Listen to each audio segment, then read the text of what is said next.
يا نور الهلال أقبل تعال، الشوق طال والقلب سما نحو السماء مترنما. لا تنقضي أنت للروح دواء.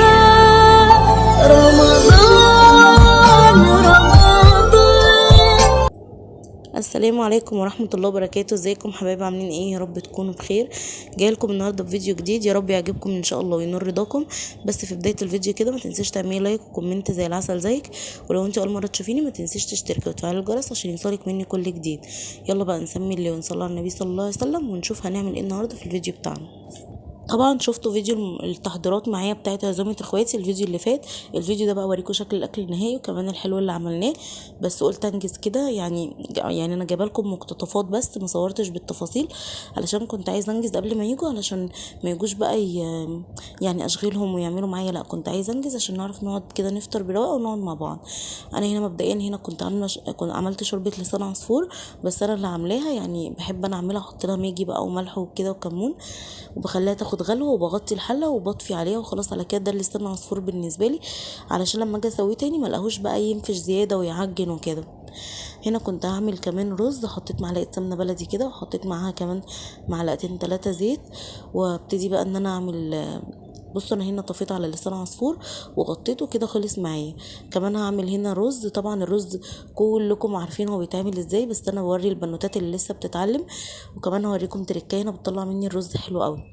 مبدئيا هنا انا بحب الشعريه كتير، انت عايزاها اقل من كده حطي اقل عادي، انا بحب ان انا اعملها كتير زي كده. دول شويه ملح صغيرين كده علشان توحد معايا لون الشعريه. بصوا لون الشعريه عامل ازاي، كلها لون واحد معايا وشكلها اللي هي مش واحده وواحده يعني. فمعلقه رشه الملح اللي انا حطيتها بتظبط لي معايا لون الشعريه. حطيت بقى الرز هنا، وطبعا الرز الاكياس زي ما قلت لكم مش بغسله، هو اصلا نظيف وكان كمان نوعه كويس اللي هو مش محتاجه ان انا اغسله. حطيت مرقه دجاج، واحده مرقه دجاج، وحطيت ملح، وحطيت معلقه سكر كبيره. هتقولي لي يا جوجو السكر هيخليه مسكر او طعمه مش حلو؟ لا خالص، هو ما بيبانش وبيبقى طعمه حلو قوي. عارفين عامل زي رز المطاعم كده، طعمه حلو، انتي الرز حلو معاكي بس يعني مش عارفه ايه سببه، مش عارفه ايه اللي مخليه حلو كده يعني، فاهمين؟ فلو عملتي التركايه دي هيعجب ضيوفك جدا من غير ما يكونوا عارفين ايه اللي انت عاملاه فيه.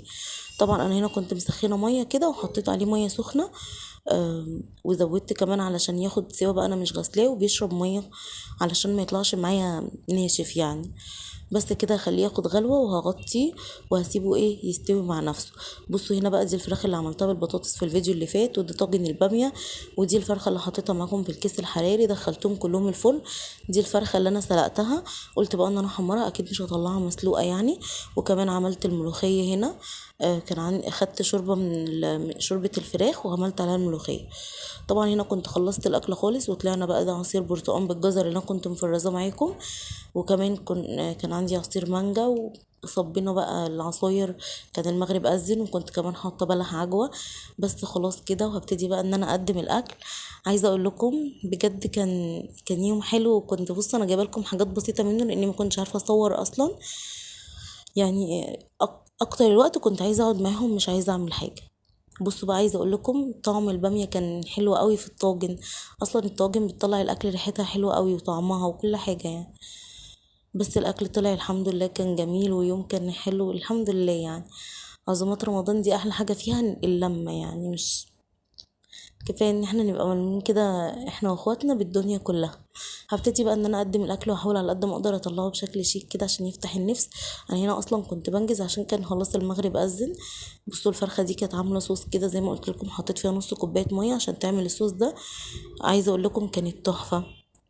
بس كده وكمان هغرف البطاطس دي. بصوا بقى الفرخه اللي انا حمرتها، خدت شريحتين من الكابوتشا كده وقطعتهم علشان اقدمها عليهم بشكل حلو يعني. حمرتها ودي كانت في كيس حراري، والفراخ دي كانت على البطاطس، وشكلت بقى زي ما وريتكم كده في الفيديو اللي قبل ده.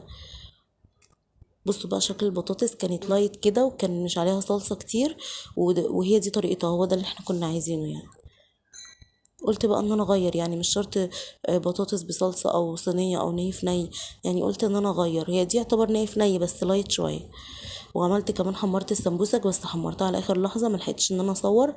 ووادي لسان عصفور والملوخيه. هو ده كان يوم فطارنا بقى. قمت بقى بعد الفطار كده عشان اعمل الحلو، طلعت الكنافه دي والموز وقلت هعمل كنافه بالموز. قال لي لا كفايه، عشان انا كنت هعمل صنفين حلو، كنت هعمل كنافه بالموز وكنت هعمل فروت سلطات، فقال لي كفايه الفروت سلطات. فبعد ما طلعت الكنافه شلتها تاني. بس كده الفروت سلطات المكونات بتاعه الفاكهه بتاعتها بتجيبوا بقى الانواع اللي انتوا عايزينها واللي بتحبوها. يعني في مثلا اللي ما بتحبش الموز احذفيه، ما بتحبش الكنتالوب شيليه كده، والجوافه.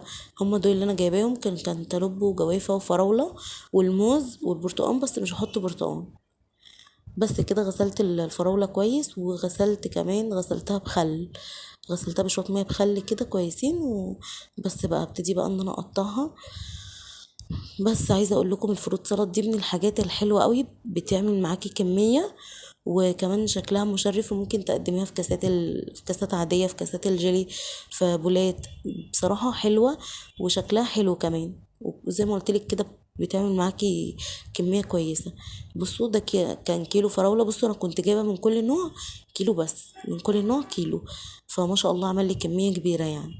والموز ده انا عايزه اقول لكم الموز اللي هو فيه القشره بتاعته فيها اسود شويه، دي بتبقى الموز اللي هو البلدي. عايزه اقول لكم بيبقى طعمه مسكر قوي وبيبقى جميل ما شاء الله. بس عايزه اقول لكم بقى تركايه في فروت سلطات، لما بتسيبيها، يعني لما بتخلصيها خالص وتسيبيها كده ساعة كده مع نفسها كده، تاخد وتدي بقى اي كل الفاكهة دي تنزل ميتها على بعض، ده بياخد من طعم، ده بيبقى ليها طعم تاني خالص غير لما تعمليها وتحطيها في نفس الوقت. فخدي بالك من التركايه دي، لو هتقدميها اعمليها قبل الفطار وحطيها في التلاجة. بس انا للاسف ملحقتش علشان كنت بعمل الاكل. بس كده زي ما انتوا شايفين ابتدي بقى ان انا اقطع الفاكهه كلها بتاعتي. انتوا طبعا عايزين تعملوا كميه اكبر من كده اعملي، عايزه تعملي اقل من كده برضو ده يرجع لك انت بتشوفي بقى الافراد اللي عندك وبتعملي على قدهم. وكمان بتقطعي التقطيعه اللي انت عايزاها، عايزه تقطعيها حلقان، عايزه تقطعيها مكعبات صغيره، مكعبات كبيره، زي ما انت عايزه يعني.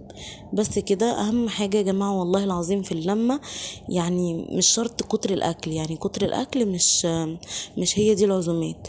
العزومات اللمة والقعدة الحلوة والصفاء كده يبقى بينكم كده، يعني والله العظيم القعدة واللمة بين الاخوات يعني في دنيا تانية خالص. يعني عايزه اقول لكم رغم ان ده كان اصلا يوم مأثر فيا جدا بعدم وجود ابي وكده، بس والله العظيم كان يوم حلو معاهم الحمد لله يعني. وقدرنا ان احنا نتخطاه مع بعض بفضل الله علينا يعني. بس وكان يوم حلو الحمد لله. فزي ما بقول لكم كده العزومات مش اكل يعني. انا فعلا لما كنت اعمل كنافه وهعمل بقى عصاير واعمل الحاجات دي، لا قالوا لي كل ده كتير، وعملنا الفروت سلطات كفايه، واصلا كنا كلنا يعني ما كناش محتاجين كل ده تاني، الحاجات دي فاض منها كتير اساسا. بس يعني الحمد لله زي ما انتم شايفين الكميه طالعه معايا ازاي. بس كده. عايزه اقول لكم كمان خدوا بالكم لان الجوافه الفتره دي في منها ناشف كتير، فانا كنت جايباها أنا يعني مستويه شويه، مش اللي هي مستويه قوي، بس طريه مش ناشفه، لان اللي نازله الفتره دي ناشفه جدا يعني حجر كده بصراحه. بس كمان لما بتنزل ميتها بتبقى طريه قوي وحلوه بقى مع طعم الموز بقى، وكل حاجه فيها كانت حلوه. وكمان قطعت الكنتالوب التقطيعه دي، يمكن تقريبا دي كبيره عنهم شويه، بس برضو كان حلو. بس كده. وبتضيفي بقى اي نوع عصير ممكن تحطي، بص انا كان عندي عصير المانجا ده، فحطيت بقى بتحطي اي عصير انتي، عصير تفاح، عصير مانجا، ممكن تعصري فراولة من دي فريش كده وتحطيها، عصير برتقان، اي حاجة انتي عايزة تضيفيها، اي عصاير بتضيفيها. بس كده. وكمان ضفت معلقتين 3 سكر كده، انا طبعا يعني سايبه السكر بتاع الفاكهه بس، ولكن انت لو عايزه تضيفي زي ما انا ضفت كده معلقتين ضيفي، ولو عسل ابيض يبقى افيد. بصوا بقى الطقم ده طقم اثري تحفه جدا جدا جدا، مش هنلاقي زيه دلوقتي. الطقم ده كانت امي هدتني بيه اول ما اتجوزت، ومن اغلى الحاجات اللي جات لي يعني، ومن اغلى حد كمان. وهو اصلا في عينيا، فالغالي يطلع للغالي. طلعته بقى لاخواتي وعملت فيه الفروت سلطات ده، يعني حطيت في الفروت سلطات، واللي فوت حطيته في البوله الكبيره دي وغطيتها بستريتش وشلتها في التلاجة. بس كده.